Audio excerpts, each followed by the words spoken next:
wonderful, incredible performance Thank yet you. again. Obviously, Elle, you get a lot of scripts coming across your desk. Yeah. You know, what was it specifically about Live by Night that jumped out at you? Said, I got to do this. Well, I think when you hear that Ben Affleck's gonna, here's a script that he's gonna direct and that he wrote, and he's gonna star in, you're like, all right, yes, like whatever it is, great. But of course, I read the script, and really, the way that it's written, you can see the action sequence kind of playing out, and it's so many different things going on and time periods, and obviously Loretta, she really, stuck out to me, and after reading, I really was like, I hope I get the part, So I had to meet with Ben, but yeah, it was a really great script. So It all worked out. yeah. And Loretta is quite a character. I mean, you go through quite an arc with her, obviously. Yes.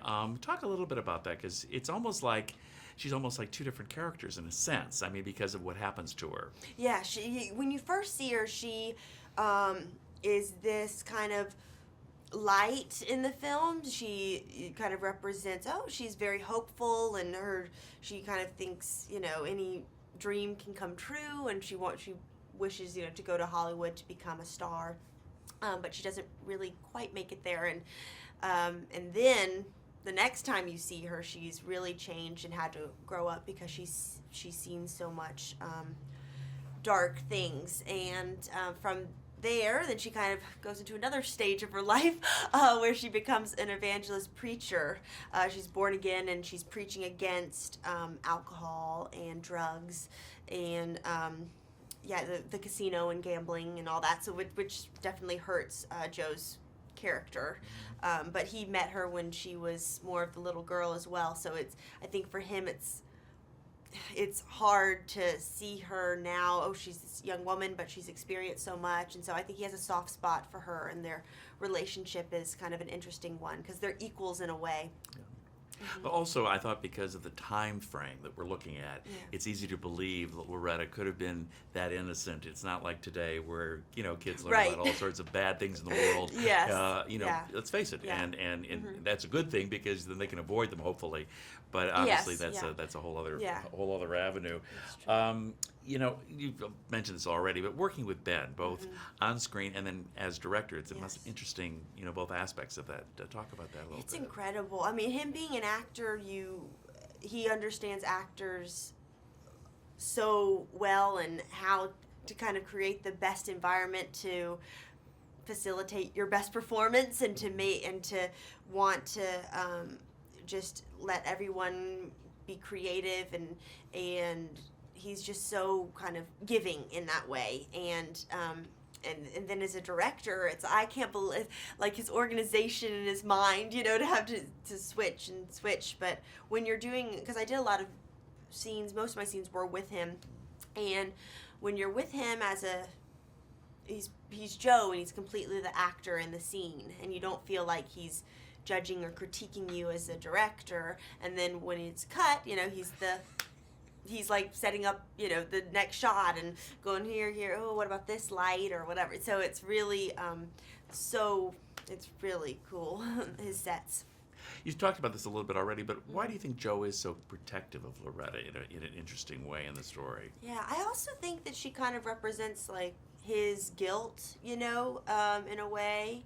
He kind of represents how kind of the wrongs that he has done, and all the bad things that he's done up until that point, and so I think it's hard for him to face those bad things, and she kind of makes him face them, which is it's interesting, to have, he's such a big guy, this gangster, and then this kind of young girl's like telling him, like they go head to head in a way, but yeah. It was interesting. I love those scenes. I really did. And also, of course, you've got that up-and-coming actor, Chris Cooper, who plays your father, who's so phenomenal. Please talk about working with him, because he's so terrific in this film. He is. My first day on set, my first scene was the scene with, I don't know, but with me and him. and it was like, it's a very intense scene after I've like come back from Hollywood, and that was like that. Whoa, like that was my first scene that I had to do with Chris, who's like one of like the best actor in the world, and so I think I was nervous for that, but meeting Chris, he is the nicest man that you feel so, I don't know, he makes you feel very comfortable. I think he was very very protective and say, and so it was so amazing to get to work. To say that I've gotten to work with him is very neat. I'm sure he was very paternal in that way, yes. too, so that was probably easy for you, at least in that aspect of it, to connect with him. Well, that's terrific. Without giving too much away, what do you think that Loretta kind of learns about herself in this arc of a life that she goes through? What do you think that she kind of learns? I think that she's realized she's obviously been doing these sermons and these teachings, and in a way it almost starts to become not something that she believes anymore. It's more just kind of words that she says over time, and she becomes a circus act. It's more like a show. It's like a fantastical show to watch this young girl who has these track marks, and it's like these gasps and things. And so she starts to realize she's very nostalgic about kind of the childhood that she missed out on, and I think that makes her kind of, obviously makes her upset, but she realizes that she says a line of like, you have to, it's right here, heaven is now, and you have to just live every day in the moment, in the present, and because I think for a while she didn't really get to face her demons like she should have, because she was very, she was busy kind of up in the clouds saying these words that she kind of, I think, believed in the beginning, but started to trail off, and so she didn't really get to face all those like she should have. Maybe it would have worked out better for her.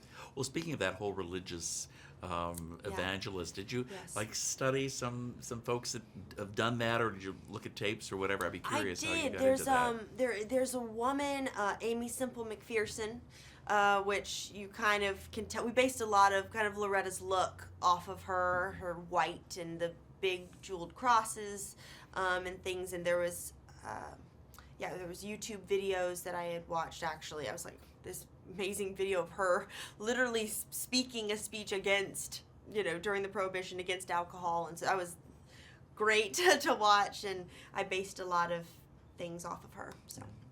And playing period, I mean, of course, on everything, very contemporary, obviously. Yeah. Is it fun to get into a period like that and think about what it must have been like to live in the, in those days before air conditioning and all that sort of stuff? I mean, just what it would have been like in those times. Yes, it was. I think that also with the set, you really felt transported back. I mean, even with the everything was so authentic, and like the underwear, the socks, everything was from the 1920s that we had on. You just felt so in that time zone, and of course I think that 1920s is probably the period that people most kind of fantasize about, because it's such a glamorous time, and one that such a kind of strange time too. And I think this movie shows not only it's very glamorous and beautiful, but it does show kind of how harsh that time was as well. But it's cool to say I'm in a gangster film.